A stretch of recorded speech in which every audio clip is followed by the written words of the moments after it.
everyone, we're going to perform these steps in constructing frequency distribution table.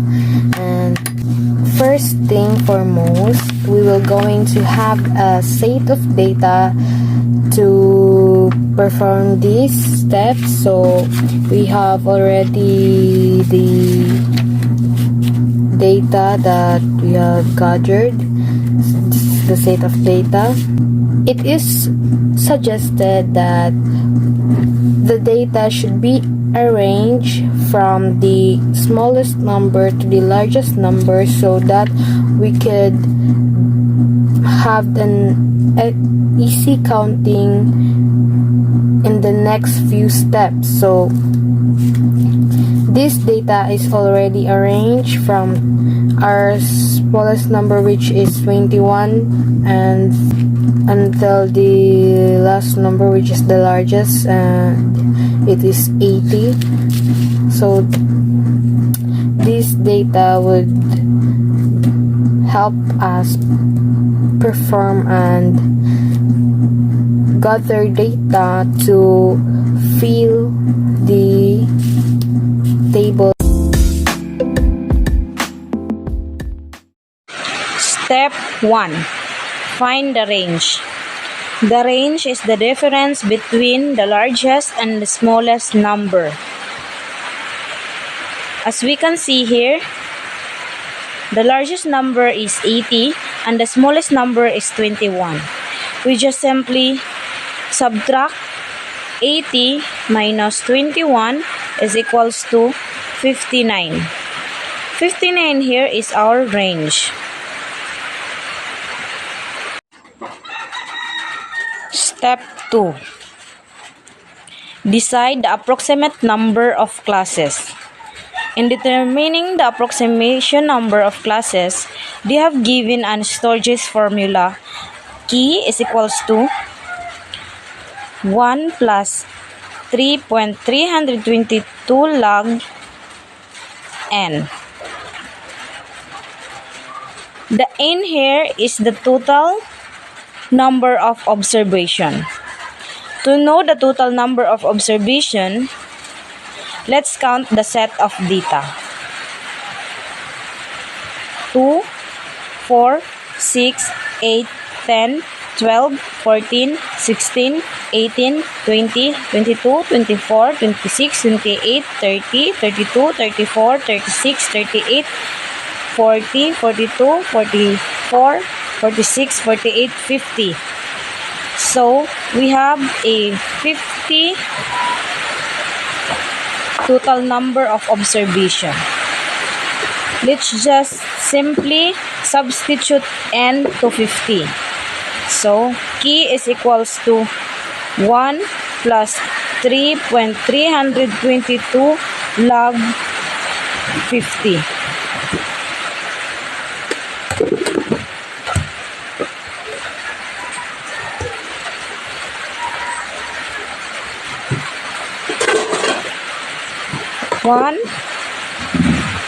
One plus 3.322 log 50 is equals to 6.64.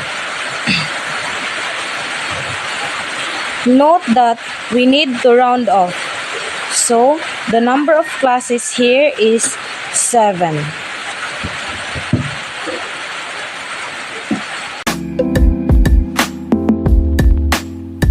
Step 3. We need to find the class interval size. We have the given formula, which is C is equals to range over number of classes.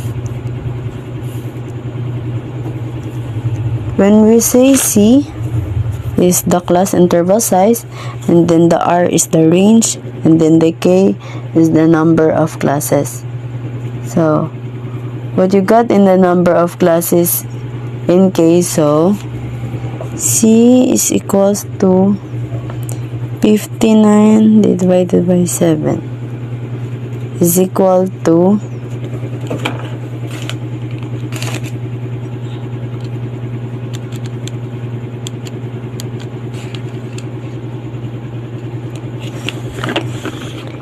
800 for 8.429.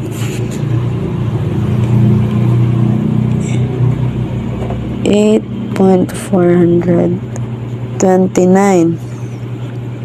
So we need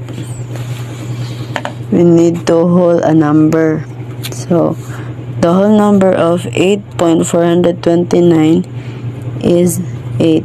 So the class interval is 8. Determine the approximate class interval. So we need to make a table. So our class interval is 8. So we need to start counting to 21, 22, 23, 24, 25, 26, 27, 28. So 8, 21 to 28, 28, 29, 30, 31, 32, 33, 34, 35, 36. So 29 to 36, and then so on and so forth to 44, 45 to 52, and then 53 to 60, 61 to 68, 69 to 76, and 77 to 84.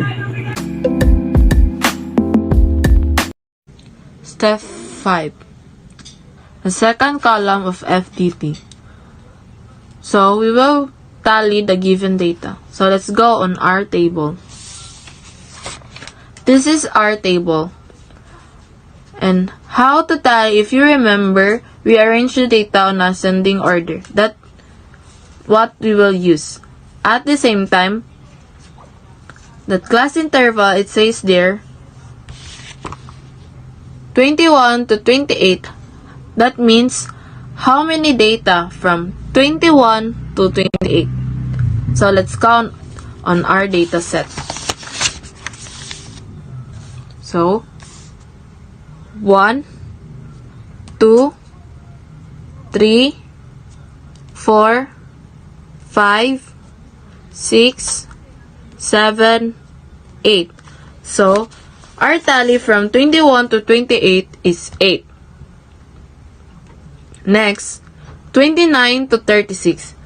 How many data are there? Let's see on our data set. 1, 2, 3, 4, 5. So our tally in 29 to 36 is 5. Third, 37 to 44. Let's see how many data are there in the data set. 1, 2, 3, 4, 5, 6. So our data in 37 to 44 is 6. Fourth, 45 to 52. How many data are there in our data set? Let's see. 1, 2, 3, 4, 5, 6, 7, and 8. So, from 45 to 52, our tally is 8. Fifth, 53 to 60. How many data are there in 53 to 60? Let's see. 1, 2, 3, 4, 5. Our tally in 53 to 60 is 5. 6, 61 to 68. How many data are there in data set? 1, 2, 3, 4, 5, 6. So our tally in 61 to 68 is 6. 7th, 69 to 76, how many data are there in our data set? 1, 2, 3, 4, 5, 6, 7. So our tally in 69 to 76 is 7. 8. 77 to 84. How many data are on data set? Let's see. 1, 2, 3, 4, 5. So our tally in 77 to 84 is 5. So this is the way on how to get the tally. Step 6. The class frequency. It is necessary that we can get the sample size of observation that is the same as that of the given data. So, how can we get the class in frequency? Let's go to the table. So, in the table, frequency next to the tally. So, to get frequency, just count how many in your tally, just like this. 8, 5, 6, 8, 5, 6, 7, 8. So, after that, you will total them all. And when you add up, you will get 50. So, N means is the class size or observation, and our total again is 50.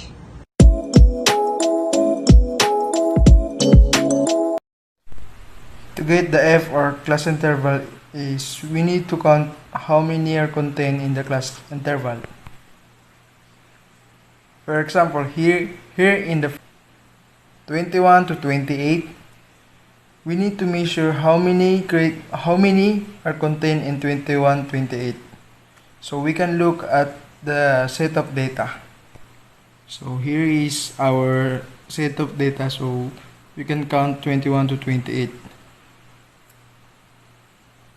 1, 2, 3, 4, 5, 6, 7, 8.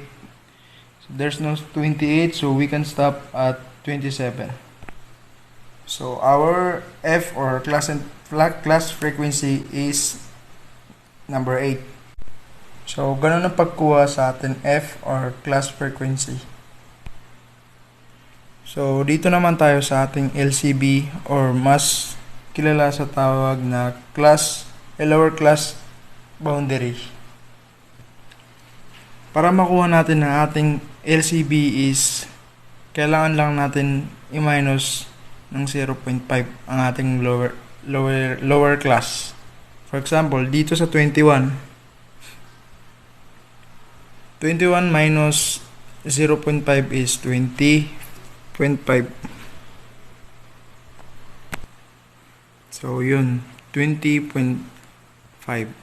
Ganun lang din dito sa second line. 29 minus 0.5 is 28.5. Tapos 37, 36.5. 40, 45, 44.5. 53, 52.5. 61, 60.5. 69, 68.5. 77, 78, 76.5. So, ganun lang din ang pagkuha sa ating LCB or sa tawag na lower class boundary. Dito naman tayo sa UCB, upper class boundary. Para makuha natin ang ating UCB is kailangan lang natin i-plus ang ating upper class ng 0.5. For example, dito sa 28, 28 plus 0.5 is 28.5. 36, 36.5. 44, 44.5. 52, 52.5. 60, 60.5.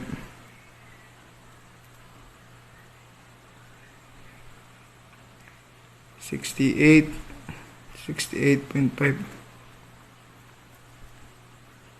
76, 76.5. 84, 84.5.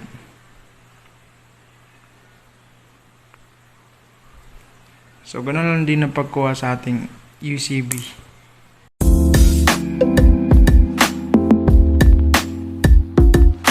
Step 9, 7th and 8th column of the FDT. Cumulate the frequency. It means you need to add up the frequencies of each class interval. Cumulative frequency in less than is obtained by adding the frequencies successively from the lowest to the highest class interval. And cumulative frequency in greater than is obtained by adding the frequencies successively from the highest to the lowest class interval. We can get less than cumulative frequency by adding the frequencies successively from the lowest to the highest class interval. So here is our frequency. So we need to add this from lowest to highest. So copy 8, then 8 plus 5, 8 plus 5, 13. Then 13 plus 6, 19. Then 19 plus 8, 27. Then 27 plus 5, 32. 32 plus 6, 38. 38 plus 7, 45. And then 45 plus 5, 50. Remember guys that second to the last answer plus the last frequency is equals to 50 because our frequency total is 50. Same as also in finding the greater than cumulative frequency. We can get the greater than cumulative frequency by adding the frequency successively from the highest to the lowest class interval. So here is our frequency and we need to add this from highest to lowest. So we need to start here. So from 5 plus 7, 5 plus 7 is 12. Then 12 plus 6, 18. And then 18 plus 5, 23. And then 23 plus 8, 31. 31 plus 6, 37. 37 plus 5, 42. And then 42 plus 8, 50. So now we are done in finding our less than cumulative frequency and greater than cumulative frequency. Step 10, ninth column of the FDT. Determine the relative frequency of each class interval by dividing the frequency of the interval by the total number of observations. Relative frequency percentage is the frequency divided by the total frequency and multiplied by 100 to express in percentage form. So to get the relative frequency, we need to use the formula F divided to N times 100. So F, frequency 8, divided to total frequency which is 50, then times to 100. So the answer is 16. 16. Next, 5 divided to the total frequency 50, and then times to 100, 10. Next is 6. 6 divided to the total frequency of 50, and then times to 100, 12. Next, 8. 8 divided to 50, and then times to 100, 16. Then 5. 5 divided to 50 times 100, the answer is 10. And then 6 divided to 50 and then times to 100, 12. Then 7 divided to 50 times 100, 14. And last is 5 divided to 50 and then times to 100. So the answer is 10. To get the relative frequency in percent, we need to add all the relative frequency. So 16 plus 10 plus 12 plus 16 plus 10 plus 12 plus 14 and plus 10. So the answer is 100%. Remember guys that the total relative frequency, it should be 100%.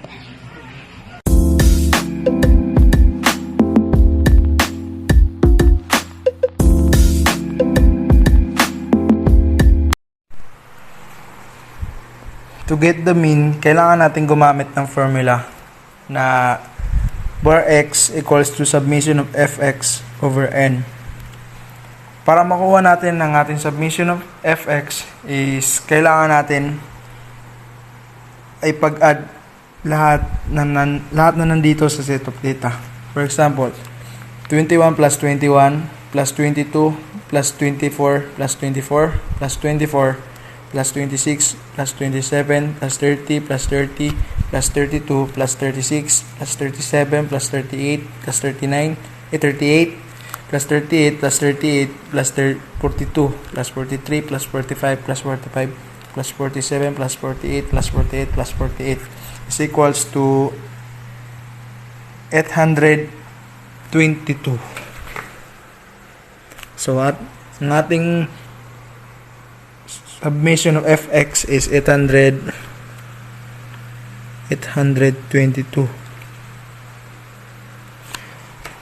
So para makuha rin natin ang atin over n is kailangan natin i-count kung ilan lahat ang nandito sa ating set of data.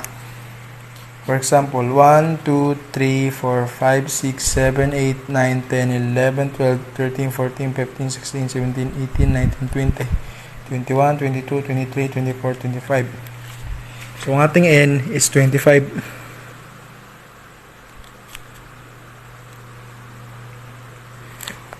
So 882 over 25 is 32.88. So ito ang ating mean or ang ating final answer. Solve for median with ungrouped data. To solve for median with the ungrouped data, simply the middle value in an arranged set is the median. In this example, there are 25 numbers. 1, 2, 3, 4, 5, 6, 7, 8, 9, 10, 11, 12, 13, 14, 15, 16, 17, 18, 19, 20, 21, 22, 23, 24, 25. So, the 36 here is our median. For mode with ungrouped data. So for this example, we have 25 numbers. So 1, 2, 3, 4, 5, 6, 7, 8, 9, 10, 11, 12, 13, 14, 15, 16, 17, 18, 19, 20, 21, 24, 25. So we need to solve the mode. So for the mode, we have 24 and 38. So our mode is 24 and 38. So it is called bimodal.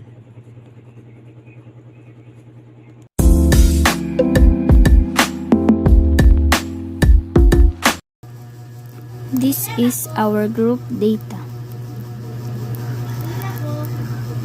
In finding the x, we have to add the lower class boundary and the upper class boundary divided by 2. So 13 plus 15 is 28, so we're gonna divide it by 2. So 14. 16 and 18, 34. Divide 2, 17. 19 plus 21, divide 2 equals to 20. 22 plus 24, divide 2, 23. 25 plus 27, divide 2, 26. So 19 minus 0.5,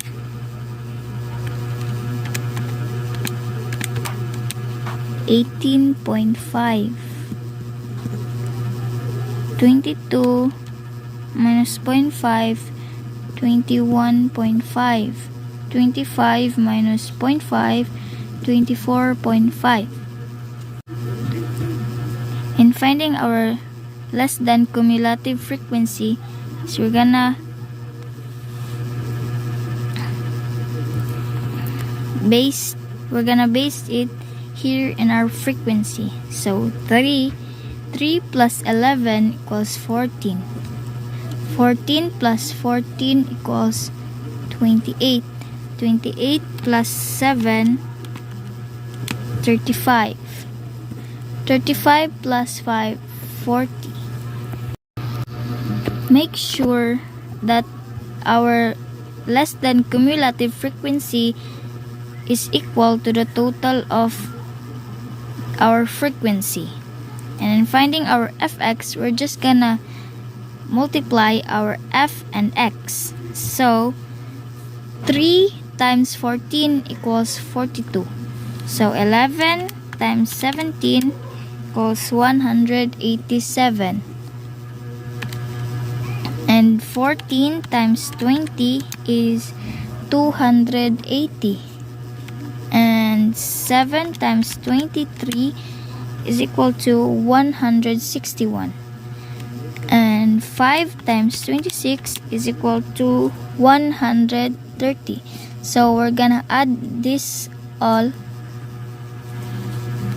42 plus 187 plus 280 plus 161 plus 130. So the total of our fx is 800. Our topic for today is group data. So, this is our class table. And first, we will tackle mean. Mean is to describe the middle of a set of data that does not have an outer layer. So, the formula of this is uppercase X equals element of fx over n. So we will see what is the value of this formula. So, as you can see, the value of element of fx, which is 800, and the value of n, which is 40. So,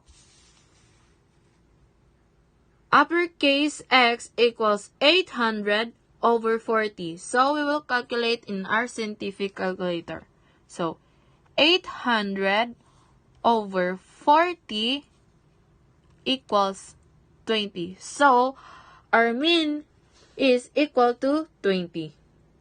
So we're done finding our mean. So we're gonna find our median class. The starting point in finding our median class is to divide the total frequency by 2. So 40 divided 2 is 20. So 20 is less than to 28. So there are just close to each other, so we're gonna base here 28. This the third class. So let's get to our formula. This is our formula in finding the median class. Lower class boundary median plus class interval times n divide 2 minus less than frequency before our median class over frequency of our median. So here in our table, the lower class boundary of our median is 18.5, and here, and our class interval is 3, 16 minus 13. So this is it. So our total is over 2 is 40. So here 40 divide 2 minus 14 because the lower class bound, the less than cumulative frequency before our median is 14. So I'm gonna put here our 14 and over 14 because the frequency of our median class is 14.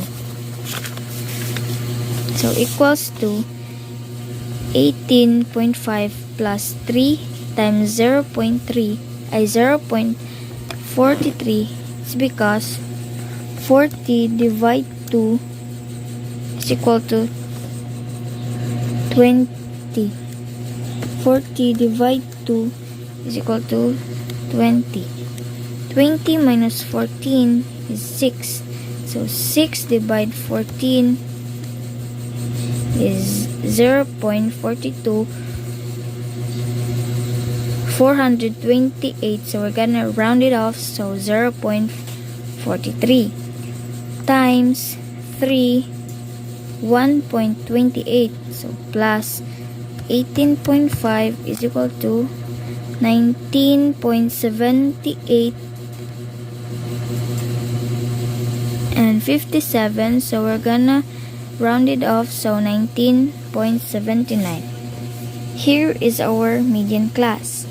So we're gonna put it here.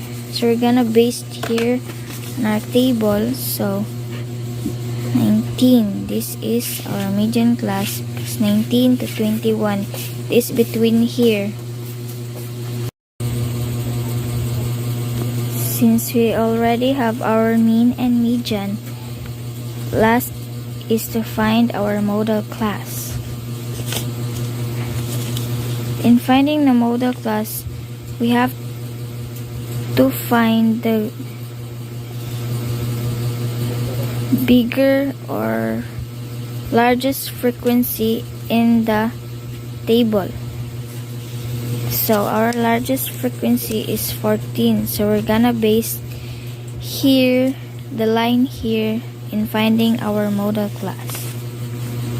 And this is the formula of our modal class. Lower class boundary of the modal class plus class interval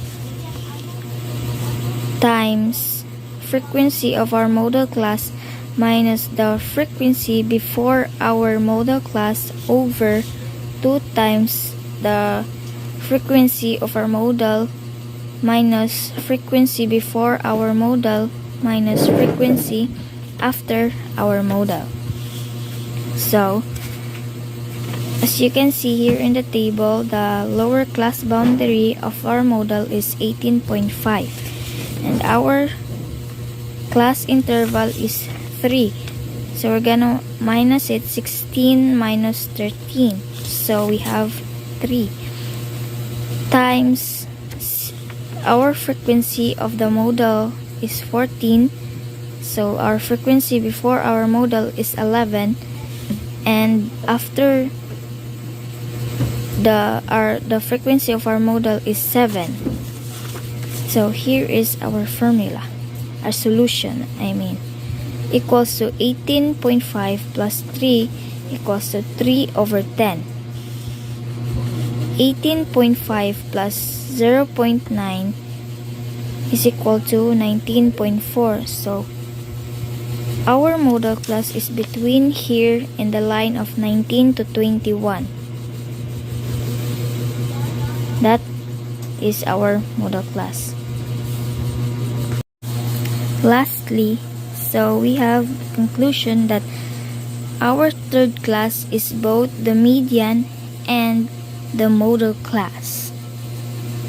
As you can see, after doing our solving,